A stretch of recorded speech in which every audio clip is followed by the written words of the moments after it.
So to begin, what is mental health? So mental health is the maintenance of successful mental activity, obviously. This includes maintaining productive daily activities and fulfilling relationships. Also, it includes the ability to adapt to change and to successfully cope to the stressors that are around you. Okay, I'm going to be talking about the signs and symptoms of poor mental health.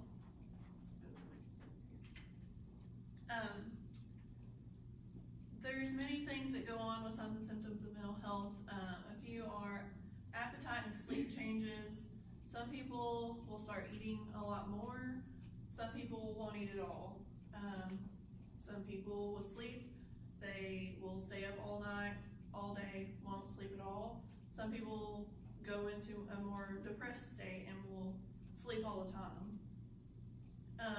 The decline in self-care. So it could be that they're a really well put together person and they just all of a sudden stop taking care of themselves. Anything from brushing their hair, doing their makeup, they stop all of that. Mood changes, so they can be really grumpy. All of a sudden they're really happy. They just have a big shift in their mood. Withdrawal. They withdraw from social activities with their peers, or they're not going to work like they should be, or they're not going to school like they should be, just different things like that. And difficulty concentrating. So they have thoughts that come into their mind while they're trying to do something, anything from doing their homework or even at work, like I said before, and they have that difficulty concentrating.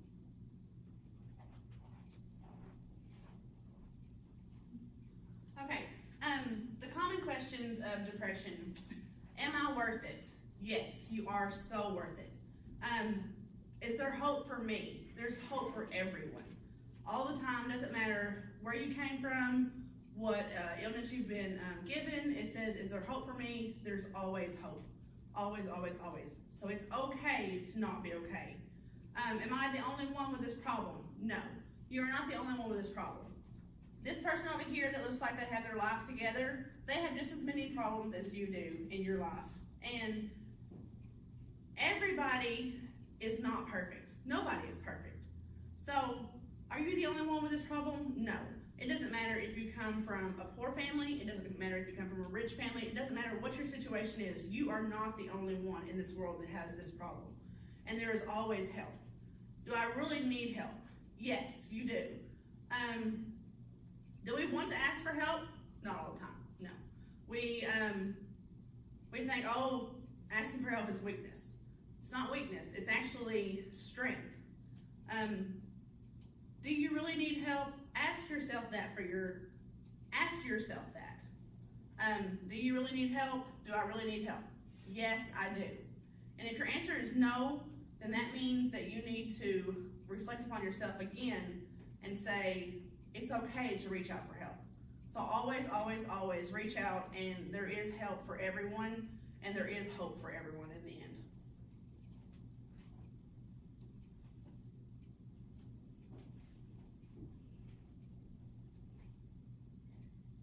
Okay, so I'm going to talk about some of the diagnoses that pertain to the high school student and mental health.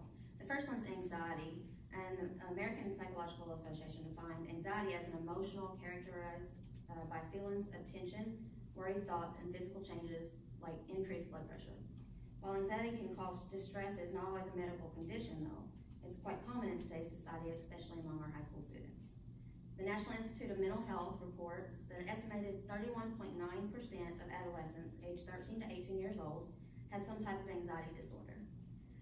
Roughly 8.3% of those teens have mental impairment, with females having the higher rate at 38% versus the males at 26.1%, but overall it's similar across all the age groups.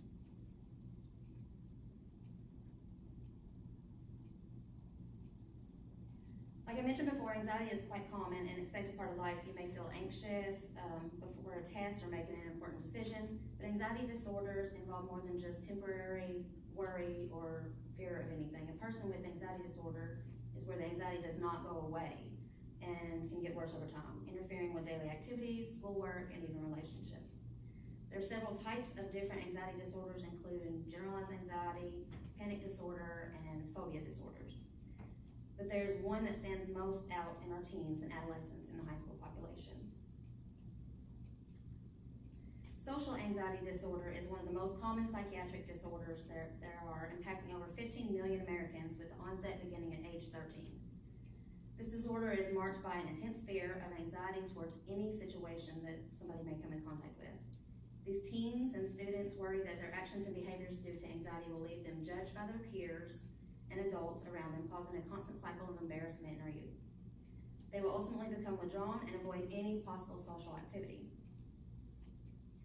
I want to share with you a story of a young girl named Rachel, a personal account of her time through junior high and high school while dealing with social anxiety alone, the disorder.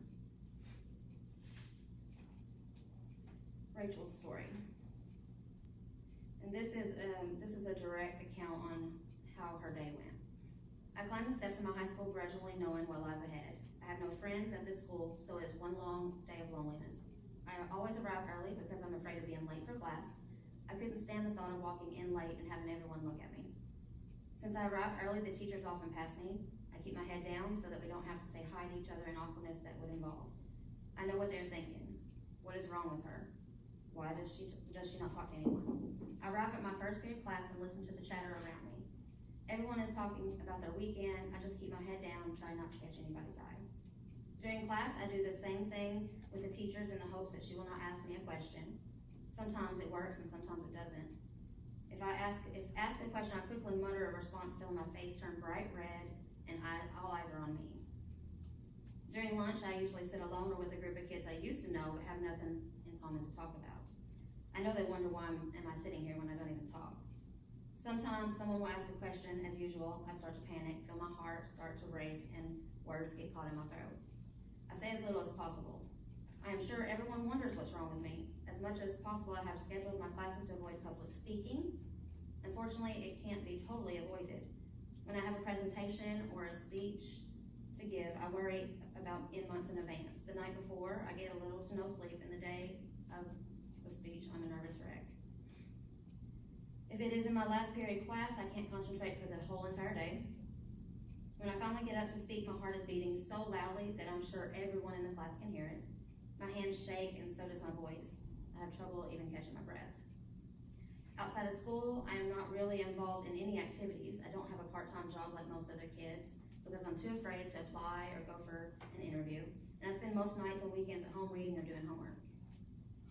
I haven't talked to anyone about the way I feel because, one, I'm too embarrassed, and two, I'm worried that they will think I'm making a mountain out of a molehill. I should be able to do these things, right? If I really try hard, I should be able to become more outgoing and able to cope. Sometimes I just get really down about the way things are. I think I might even be a little depressed at times. It just wears on you when anxiety is constantly with you. I'm both anxious and hopeful about the future. I'm hoping that when I finish high school, things will get easier. Hopefully, I can start fresh somewhere that nobody knows me and work on my fears then.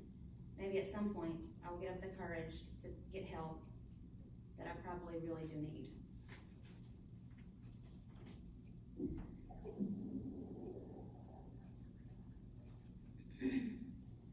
Okay, so social anxiety disorder is one of the most common psychiatric disorders. Like I said, over 15 million Americans have that.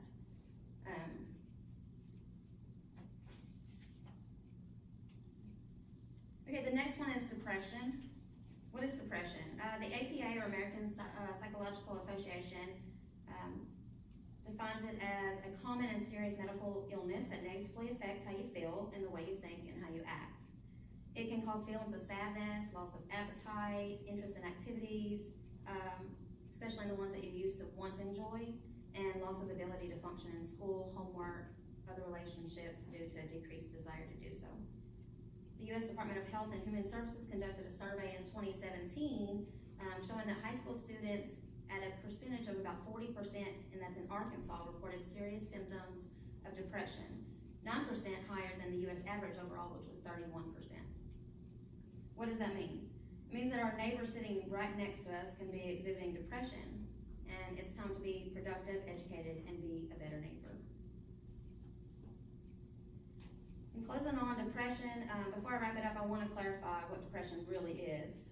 Thinking about on Rachel's story, anxiety and depression can go hand in hand. I'm sure all of you probably seen depression coming as the story progressed, and her talking about being depressed in her account of her life in high school, sure. But although social anxiety disorder and depression may be both involve social withdrawal, the cause of the withdrawal is different. Those with social anxiety disorder, they actually withdraw out of fear or negative evaluation or rejection by others, whereas those with depression withdraw because they just have a lack of desire to even enjoy anything going on in their life.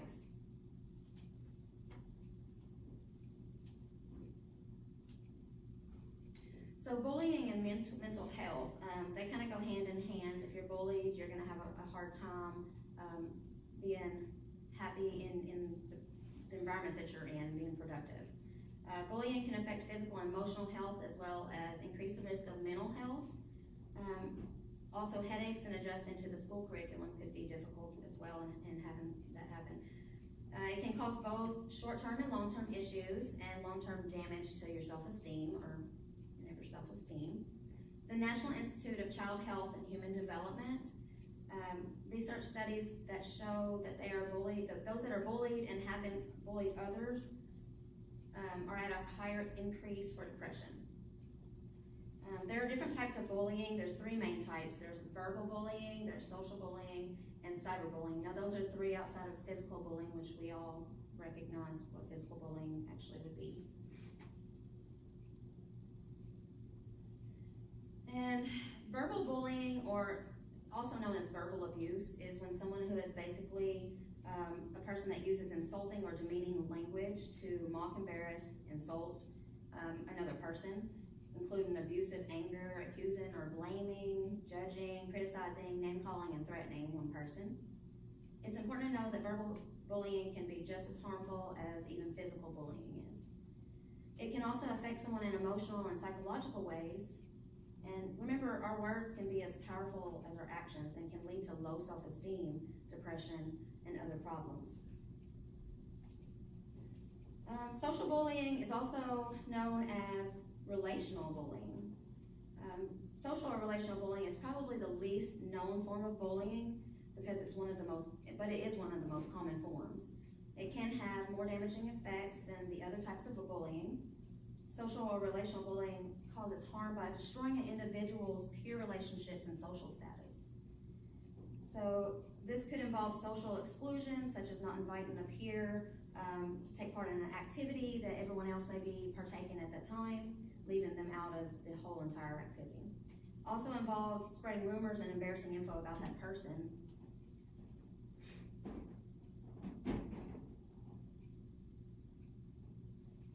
And last but not least, cyberbullying. That's bullying that takes place over digital devices such as cell phones, computers, tablets.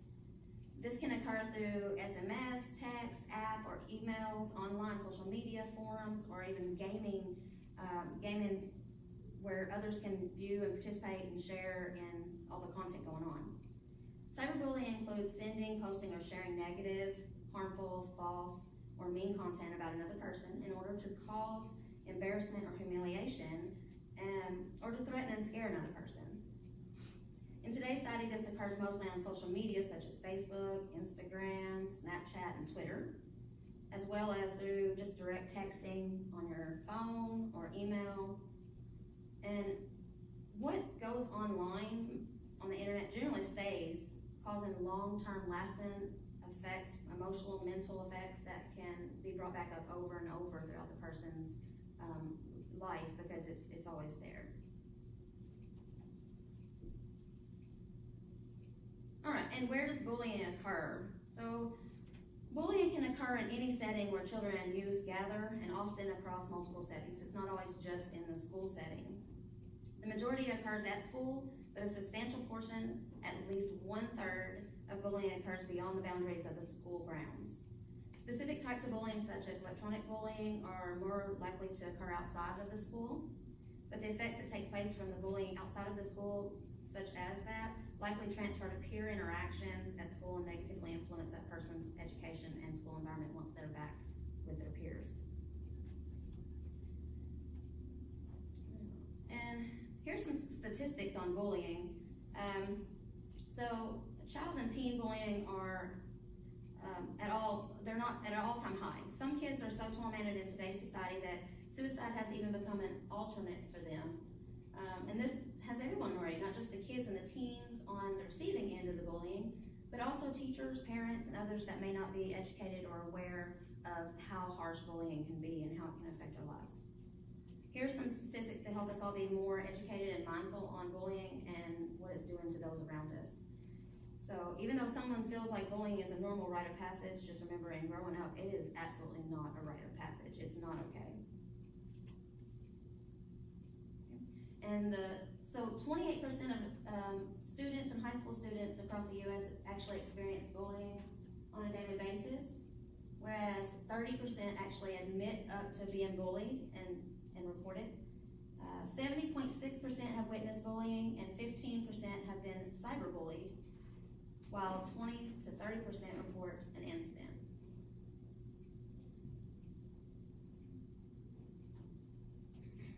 Okay, so I'm going to go over a few ways to well-being or ways to healthy mental health.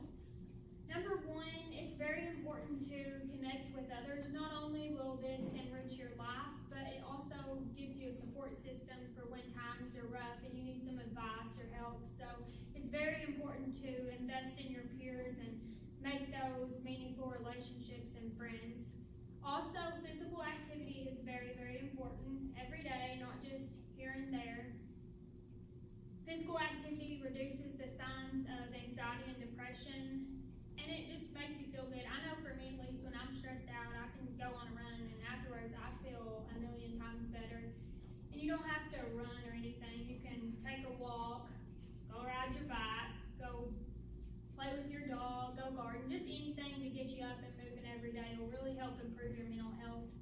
Also, nutrition is very important. Regular, healthy nutrition that will increase your energy and enhance your mood. And sleep is so important. I cannot stress that enough. Sleep affects anything from mood, ability to concentrate, energy, just your overall health. So it's very important to get a consistent 7 to 8 hours of sleep a night. And I know some of y'all can get like 5 and y'all are like, oh, I function fine, but you're not functioning at your full ability if you're not getting good sleep every night. So that's very, very important. Also, staying positive is very important to mental health.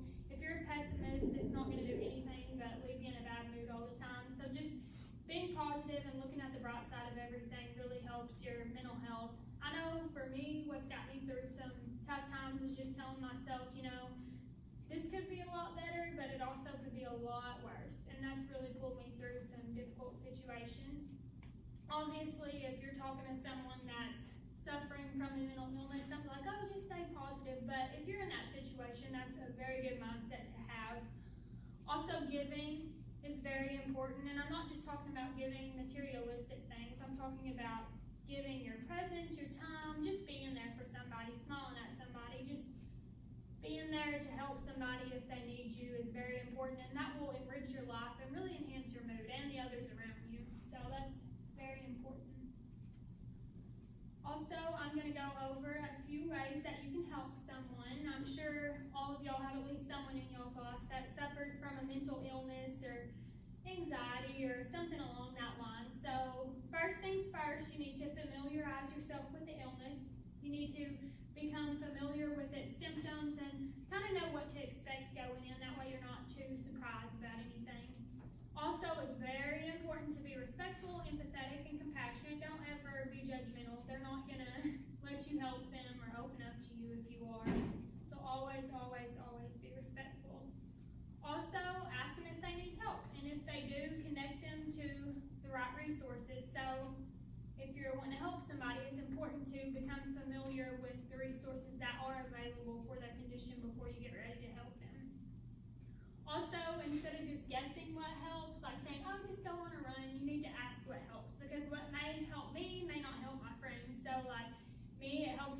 go running, that makes me feel way better, but for my friend, it may help if she just sits down and listens to music. So always ask them, not just assume.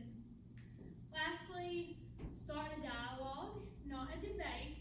And by this, I mean, if your Aunt Sally has schizophrenia and she doesn't think she does, find out why, ask, don't just try to change your mind. When you're trying to help someone out, you want to be focused on creating rapport and trust, not being judgmental and trying to prove them wrong. So I'm just going to go over a few things that you can say and a few things not to say. So first things first, just a few things that you can say is, thanks for opening up to me. That really makes them feel comfortable, makes them feel like you care. Is there anything I can do to help? That's always a good one. I'm sorry to hear that. There's never anything wrong with saying I'm sorry. And I can't imagine what you are going through. Don't ever say, oh, I know what you're going through. I understand, because usually you don't understand. You don't understand what they're going through at all. So don't say that. And how are you feeling today? That's a good, hey, I care. I'm interested in your life. So that's just a few things you can say. There's some more, but them are some of the main ones. Now, a few things not to say. Do not ever say, it could be worse. I know earlier I said if you're in that situation, telling yourself that will help, but don't tell someone else, oh, it could be worse. You're just making them feel bad for the situation they're in. Also, don't just say, pull it together. If it was that easy, they would, so just don't say that. That sucks. Okay, that's just making it difficult for them to be optimistic about it, period, now. And just don't worry about it.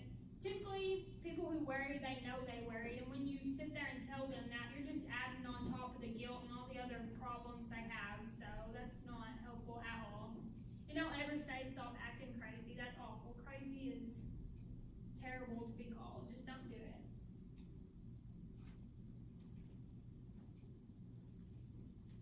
Okay, reaching out. Where can you turn for help? If you have a support system, not everybody has a support system, but if you have a support system, reach out to it. Do not think that you have to do this alone. It says, ask for help. Do not be afraid to let your friends, family, or teachers know what you need. They want to help. You can call or chat online with the National Suicide Prevention Lifeline at any time at 1-800-273-8255.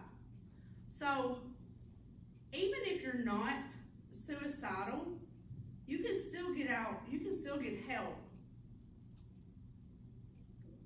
with what you're needing. I just lost my spot, guys, I'm sorry. Okay, so available resources. Like Gracie was saying, your friends are there. If you don't have any friends, try to find a therapist. Go out into your community and say, okay, what is here for me? What can I do to help myself? The National Suicide Prevention Lifeline, the number is here. But the main thing is the mirror test. So I have this mirror and it's old, it's cracked, it has blemishes on it. So whenever you look in the mirror, what do you see? Do you see confidence? Do you see low self-esteem? What do you see for yourself? And I was raised in a home that said, Mary Beth, you can do anything you want to do as long as you put your mind to it. I was raised, Mary Beth, you don't know what other people are going through. Just like Gracie said, don't assume. Do not assume anything, because you don't know this person over here sitting beside you, you don't know how their life has been. You don't know if they've been abused, you don't know if they've been in an abusive relationship, you don't know if they've been bullied in any kind of way. You don't know what their gene makeup is. The causes of the mental illness is different for everyone. It could be your gene makeup, it can be just you yourself looking in this mirror and saying, you're not worth it, or you are worth it. So, do not tell yourself that you are not worth it. Look at yourself and no, we're not perfect at all. But look at yourself and see what you can see in yourself that's positive. Don't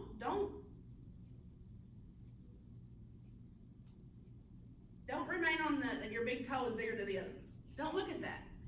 Look at, I am here and I'm gonna get through this.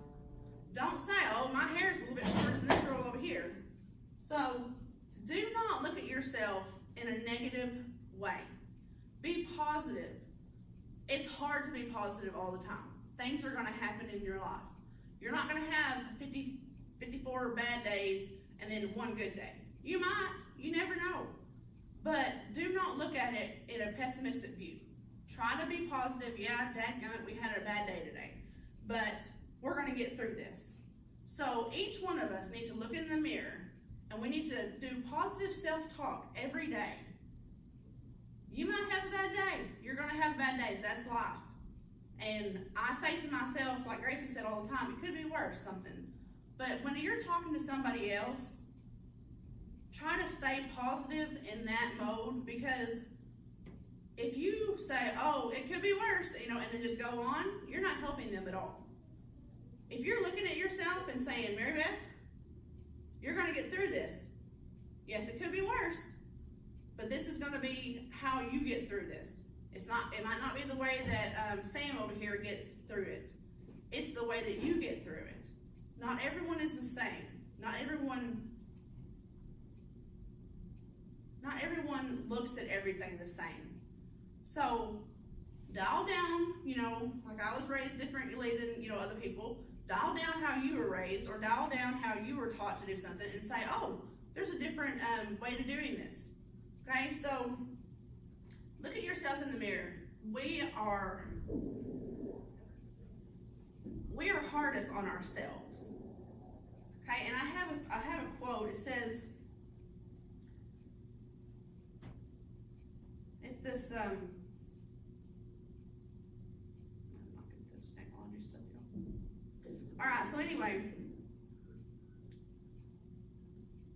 it says, your present circumstances don't determine where you can go. They merely determine where you start. So, no matter what your life is, no matter what you think it is, or how bad it is, or how good it is, don't determine your circumstances to determine your future.